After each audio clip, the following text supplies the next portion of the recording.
Bismillahirrahmanirrahim. Assalamualaikum warahmatullahi wabarakatuh. Alhamdulillahirabbil alamin. Assalatu wassalamu ala asrofil anbiya'i wal mursalin wa ala alihi wa ashabihi ajma'in amma ba'du. Pertama-tama, marilah kita panjatkan puja dan puji syukur kehadirat Allah Subhanahu wa Ta'ala yang telah memberikan rahmat dan hidayahnya kepada kita semua, sehingga kita masih bisa mendengarkan presentasi dari kelompok kami dalam keadaan sehat walafiat tanpa kurang suatu apapun. Yang kedua kalinya, tak lupa salawat serta salam, semoga tetap tercurahkan kepada junjungan kita, uswatun hasanah kita, Nabi Agung Muhammad Shallallahu Alaihi Wasallam, yang telah membawa kita dari zaman jahiliyah menuju zaman yang terang benderang, yakni ad-dinul Islam. Di sini kami dari kelompok 6 yang beranggotakan Aulia Salsa Nur Akrima dan Rizda Mutik Hanifah akan mempresentasikan hasil dari diskusi kelompok kami, yaitu yang berjudul Dinamika Sejarah Pendidikan Islam pada Masa Pendudukan Jepang. Jepang menjajah Indonesia setelah mengusir pemerintah Hindia Belanda dalam Perang Dunia Kedua. Jepang mulai menguasai Indonesia pada tahun 1942 dan menguasai sistem pendidikan Islam. Pada masa Jepang, pendidikan dipengaruhi oleh kebijakan-kebijakan Jepang. Jepang memahami bahwa salah satu jalan untuk menipongkan bangsa Indonesia adalah melalui jalur pendidikan. Ramayulis mengatakan sikap penjajah Jepang terhadap pendidikan Islam sangatlah lunak, sehingga ruang gerak pendidikan Islam lebih bebas dibandingkan zaman penjajahan Belanda. Kemudian yang selanjutnya yaitu perkembangan pendidikan Islam pada masa pendudukan Jepang. Yang pertama yaitu madrasah. Awal pendudukan Jepang, madrasah berkembang dengan cepat terutama dari segi kuantitas. Hal ini dapat dilihat terutama di daerah Sumatera yang terkenal dengan madrasah awaliyahnya, yang diilhami oleh Majelis Ulama Tinggi. Kemudian yang kedua, pendidikan agama di sekolah. Sekolah negeri diisi dengan pelajaran budi pekerti. Hal ini memberi kesempatan pada guru agama Islam untuk mengisinya dengan ajaran agama. Dan di dalam pendidikan agama tersebut juga dimasukkan ajaran tentang jihad melawan penjajah. Kemudian yang ketiga yaitu perguruan tinggi Islam. Pemerintah Jepang mengizinkan berdirinya Sekolah Tinggi Islam di Jakarta yang dipimpin oleh Kiai Haji Wahid Hasyim, Kiai Haji Muzakkar, dan Bung Hatta. Walaupun Jepang berusaha mendekati umat Islam dengan memberikan kebebasan dalam beragama dan dalam mengembangkan pendidikan, namun para ulama tidak akan tunduk kepada pemerintahan Jepang apabila mereka mengganggu akidah umat. Ramayulis juga menyimpulkan bahwa meskipun dunia pendidikan secara umum terbengkalai karena murid-muridnya sekolah hari setiap harinya hanya disuruh gerak badan, baris berbaris, kerja bakti atau rumusa, bernyanyi, dan sebagainya. Yang lumayan beruntung adalah madrasah-madrasah yang ada di dalam lingkungan pondok pesantren yang bebas dari pengawasan langsung pemerintah penduduk Jepang. Pendidikan dalam pondok pesantren masih dapat berjalan secara wajar.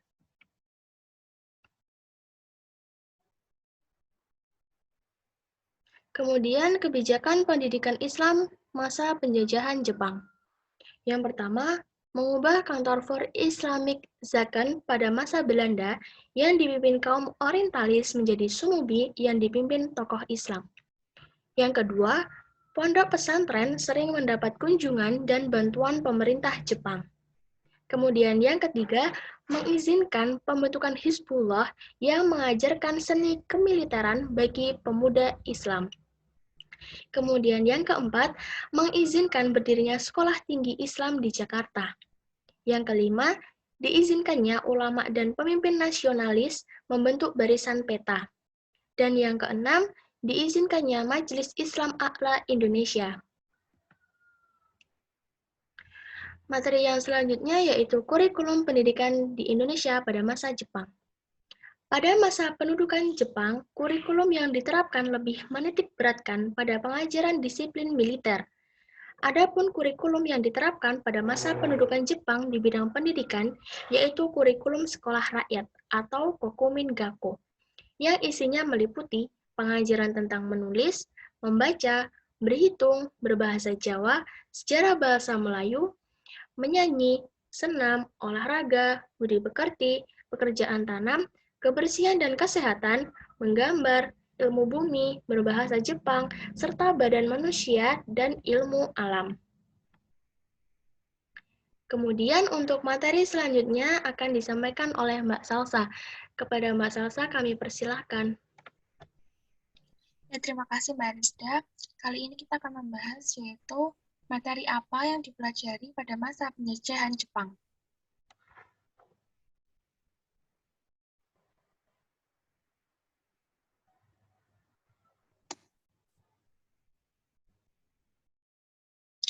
Selama Jepang menjajah Indonesia, hampir setiap hari hanya diisi dengan latihan perang atau bekerja. Jika ada kegiatan-kegiatan sekolah, hal tersebut tidak jauh dari konteks peperangan. Kegiatan yang dikatakan berhubungan dengan sekolah tersebut antara lain mengumpulkan batu dan pasir untuk kepentingan perang, membersihkan bengkel-bengkel dan asrama militer, menanam ubi-ubian dan sayur-sayuran di pekarangan sekolah untuk persediaan bahan makanan. Setiap pagi wajib mengucapkan sumpah setia kepada Kaisar Jepang lalu dilatih kemiliteran, menanam pohon jarak untuk bahan pelumas,